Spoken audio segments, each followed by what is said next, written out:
In a world obsessed with picture-perfect adventures, one young woman's dream road trip turned into a nightmare that gripped the nation. Hi everyone, welcome back to Shadows of Justice, where we dive deep into the darkest true crime stories. Today, we're unpacking the heartbreaking case of Gabby Petito, a story of love gone wrong, social media illusions, and a desperate search for answers. If you're new here, hit that subscribe button and turn on notifications so you don't miss our next deep dive. Let's get into it, step by step, from the very beginning. Our story starts in the quiet suburb of Blue Point, New York, where Gabrielle Venora Petito was born on March 19, 1999. Gabby, as everyone called her, was the oldest of 6 siblings and half-siblings in a blended family. She was creative, free-spirited, and passionate about art, yoga, and healthy living. Think veggies and van life vibes. In 2013, at just 14 years old, Gabby even appeared in a music video raising awareness about gun violence after the Sandy Hook tragedy. She graduated from Bayport Blue Point High School in 2017, and that's where she first crossed paths with Brian Laundrie, her future fiancé.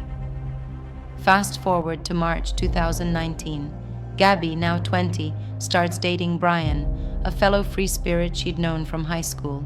Things move quickly.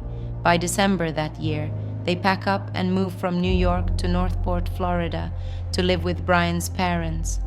At first, Gabby gets along great with Brian's mom, Roberta, but tensions simmer over time. The couple works everyday jobs, Gabby as a pharmacy tech at Publix, Brian in the grocery department, but the COVID-19 pandemic hits, and they quit to chase bigger dreams. In late 2019 and early 2020, Gabby and Brian take a test-run road trip from New York to California, hitting spots like Las Vegas, Yosemite, and Pismo Beach. It fuels their wanderlust. By March 2020, Gabby celebrates her 21st birthday in Nokomis, Florida. Then, in June, they visit Soap Creek, Georgia, and the magic happens.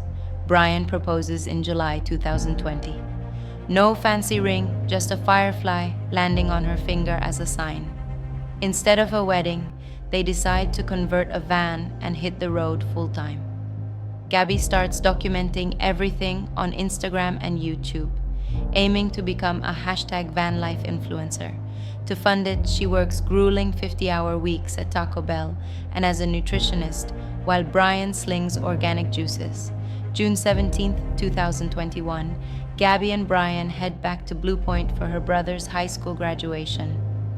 It's a happy family moment, but little do they know, it's the calm before the storm. July 2nd, 2021, the adventure begins. They leave Blue Point in their converted 2012 Ford Transit Connect van, kicking off a planned 4-month cross-country journey. Gabby's excited posts flood social media, stunning shots from Monument Rocks in Kansas, Great Sand Dunes National Park in Colorado, Zion and Bryce Canyon in Utah. It's all sunsets, hikes, and couple goals. But behind the filters, cracks are forming. August 12th, 2021. Things escalate dramatically in Moab, Utah. A witness calls 911 after seeing Brian slap Gabby outside the Moonflower Community Cooperative. Police pull over the van near Arches National Park. Body cam footage later released. You want to tell me what's going on? Yeah, I don't know. It's just some days I have really bad OCD, and Okay. I was just cleaning and straightening up the back of the van before, and I was apologizing to him and saying, I'm sorry that I'm so mean, because sometimes I have OCD and sometimes I just get really frustrated. Not like mean towards him. I guess my vibe is like I have to be like in a bad mood. Tell me what's going on. She just gets worked up sometimes, and I try and really distance myself from her. So like I lock the car and I walk away from her. What happened this morning is that she's trying to start up like her own little website blog and everything. So I give her time, and we really had a nice morning, if anything. But she just got worked up because we were trying to get going and get our day going because we want to go like arches before the second time. Okay. You want to tell me about those scratches on your face? She had a cell phone in her hand. That's why I was pushing her away. Because she wanted I locked the keys so I could walk away. I said, let's just take a breather and let's not, go anywhere. Let's just calm down for a minute because she was getting really worked up.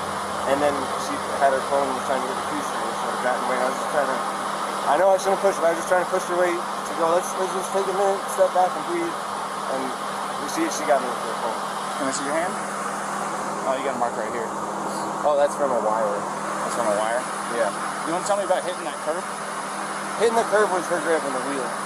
She grabbed the wheel? Yeah. She said, I can't believe we're getting pulled over, and then she grabbed the wheel. This is a very, very important question. How you answer this question is going to determine what happens next. But the only person who can answer this question is you. Think very hard before you answer the question. Do not quickly answer it. Think very hard. When you slapped him those times, were you attempting to cause him physical pain or physical impairment? Was that what you were attempting to do to him? No. What were you attempting to do? What was the reason behind the slapping and stuff? What was it you were attempting to accomplish by slapping? I was trying to get him to stop telling me to calm down. Well, it doesn't sound to me like she attempted to injure him. I am separating the two of you tonight. Okay? I want you guys both to be tonight away from each other, relax, breathe, crying, because there's no reason to be crying now, okay? I understand that this can feel like it's a nightmare, but you're coming out as the golden flower on top of it. Shows a tearful Gabby admitting she has OCD and they're stressed from her website building efforts. She says Brian grabbed her face, leaving a mark. Brian claims he's just trying to create space. Officers separate them for the night. Brian gets a motel room as a domestic violence survivor, while Gabby stays in the van. No charges are filed. It's deemed a mental health crisis. But this red flag, it's huge.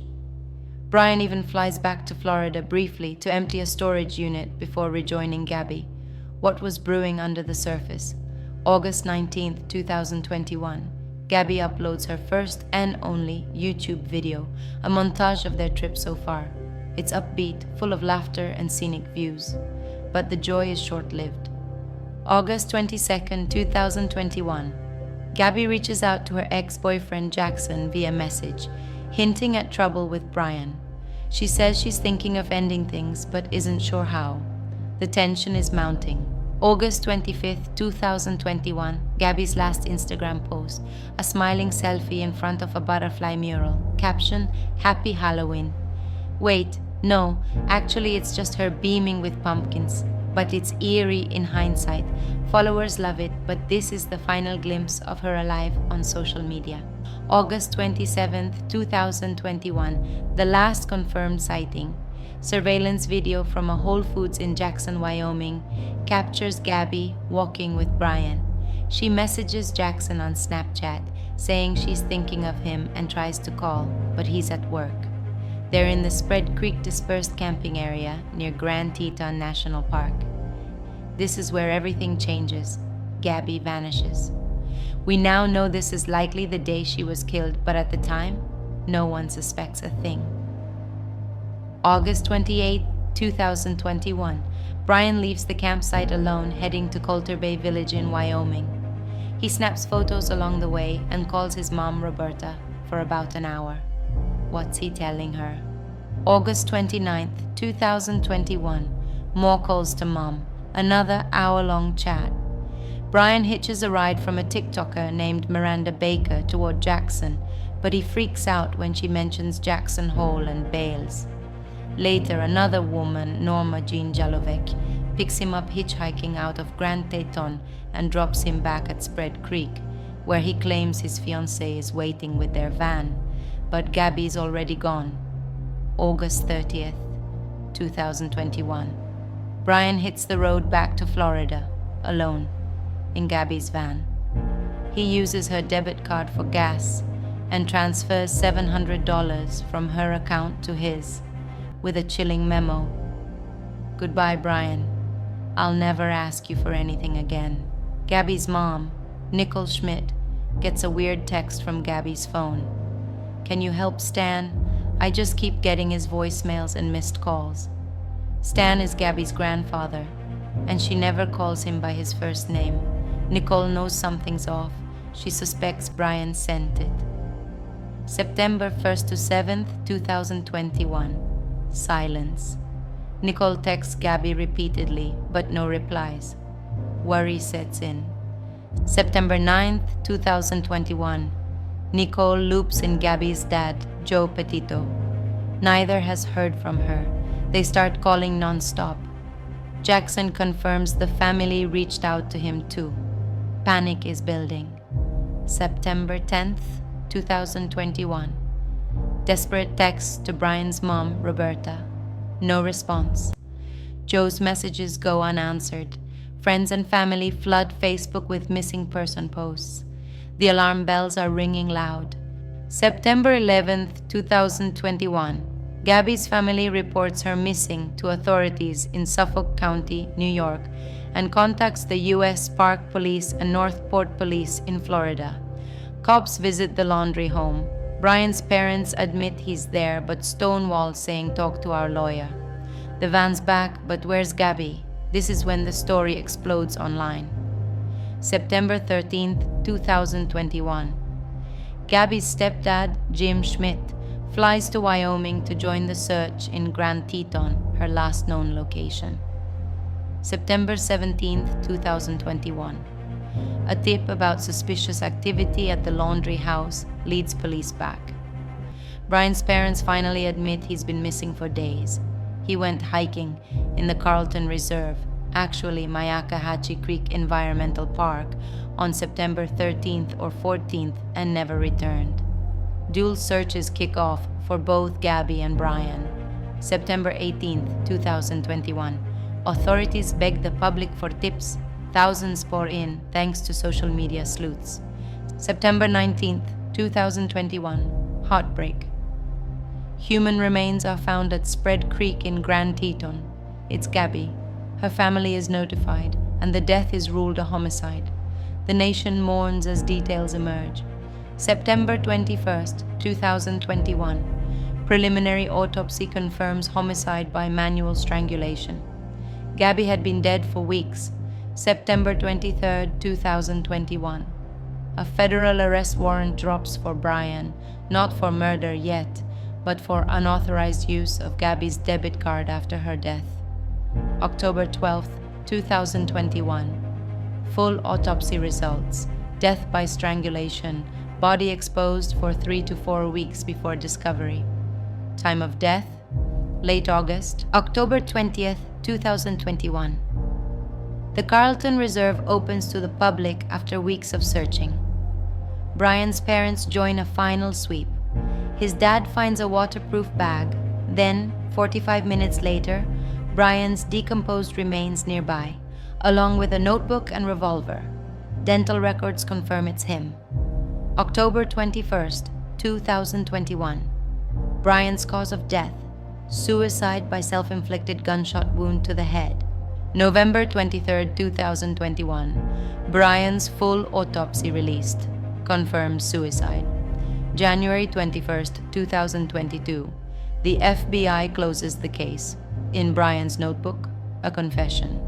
He admits to killing Gabby, claiming it was a mercy after an accident. But details are murky. No one else is charged. But the story doesn't end there. In the aftermath, Gabby's family sues the Laundries for emotional distress, alleging they knew about the murder and helped cover it up. They settle in 2023. Another lawsuit against Moab police for failing to protect Gabby during that August stop. That settles too.